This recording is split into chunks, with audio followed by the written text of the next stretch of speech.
The philosophy of YouTube, because the medium is the message. At Summer in the City 2017, the big online video convention that happens here in the UK, I went to a panel called Bullying and Harassment on YouTube. It featured Rowley West, Chandler Wilson, Rowan Ellis, Ellen Rose and my good friend Stephen Bridges, and was chaired by a representative from the UK charity Childline. I think the way we talk about bullying and harassment on YouTube is a little limited. That panel was really good and the panelists had a lot of interesting things to say, but it focused a lot on how can YouTubers respond to bullying harassment.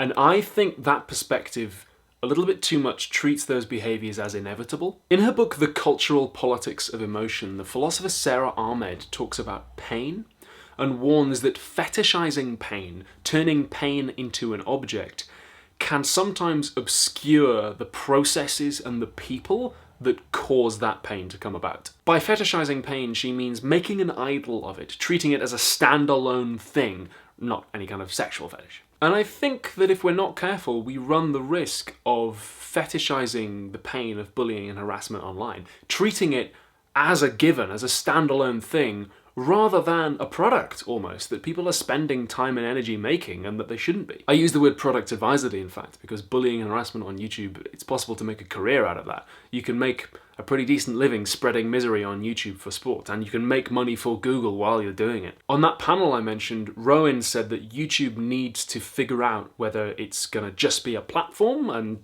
allow anybody to use it for any reason, or whether they are going to stand for something and be a little bit more discerning in how they allow it to be used. And I think that's quite right. That doesn't fetishize bullying and harassment, it challenges Google to confront the people responsible. A more ideal solution than fetishization, I think, would be to confront the people who are perpetrating this kind of behaviour and let them know that it needs to stop. That's why I really enjoyed this video from Emily Eaton, who talks about bullying and harassment on YouTube not as a feature of the platform, but as an abuse of the platform. Although I think that tools that creators get, like mute buttons and block buttons, are really good, I don't think those are just on their own the solution. The writer Evgeny Morozov talks about the tendency that we, people who work in tech fields, have to think that the solution to any problem is just like more technology, just chuck more technology at it. And I'm reminded of a phrase that Microsoft's Vice President of Research, Peter Lee, said when Microsoft made that Twitter bot, the automated Twitter bot that just tweeted out a whole bunch of abuse. Do you remember that?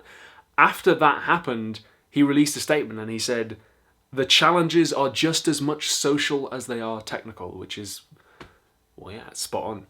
The tendency to abuse people online is sometimes chalked up to the internet's ability to facilitate anonymity, and I'm not sure if I totally buy into that.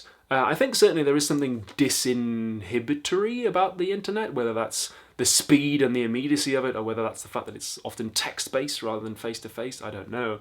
I will say that the worst harasser I ever had actually used his real name, and was not altogether strident in covering up his tracks either. In fact, I did some pretty quick Google foo and found out that they were a 42-year-old part-time financial consultant living in Boston who writes Dracula fan fiction and enjoys long-distance running. So I don't know if it's necessarily an anonymity thing. Whereas in his book Angry White Men, Michael Kimmel talks about entitlement being at the root of a lot of male domestic violence. He used to run sessions for men who had beaten their partners, and he talks about an incident where one guy said that he just lost control and beat his wife while she was chopping vegetables.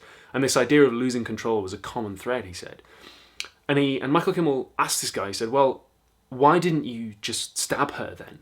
If she had the knife and you were really angry at her and you lost control, why didn't you stab her?" And the guy was horrified. He said, "No, I would never do that. You know, I was just angry at her. I just hit her. I would never stab my wife. I love her very much." And Kimmel says, "Well, then you were in control because you chose one form of violence rather than the other. It's not about you losing control. It's about you felt angry and you felt entitled to use that specific form of violence, but not another one."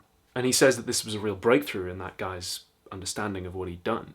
And that idea of entitlement being at the root of a lot of shitty behaviour is one that I find quite explanatory. I think one way of tackling entitlement that people might feel to bully and harass on YouTube is to ensure that it does have consequences, and that might mean muting, it might mean blocking. If you are a creator engaging in it, then that might mean you don't get invited to events and so on. At its mildest, it might mean people calling you out. Rowan, again, on the panel suggested that sometimes in extreme cases we could get the police involved. And yeah, I guess that's for the people involved to decide.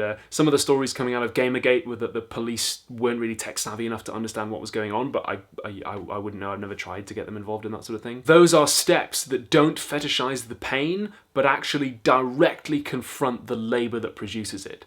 And those sorts of avenues are the ones that I'm more interested in exploring when we talk about bullying and harassment on YouTube. Thank you for watching. I'm planning on doing a few more in this series, The Philosophy of YouTube, to use YouTube as a teaching tool, but also to take a bit more of a place in the YouTube community, even if it's only as the gadfly of YouTube, as Stephen Bridges once described me. So I hope you liked it. Let me know what you thought. Patreon.com/philosophytube helps me pay rent and stay alive. Please consider signing up and giving me a couple $1 a month if you like what I do, or for one-time donations, I have a tip jar at paypal.me/philosophytube.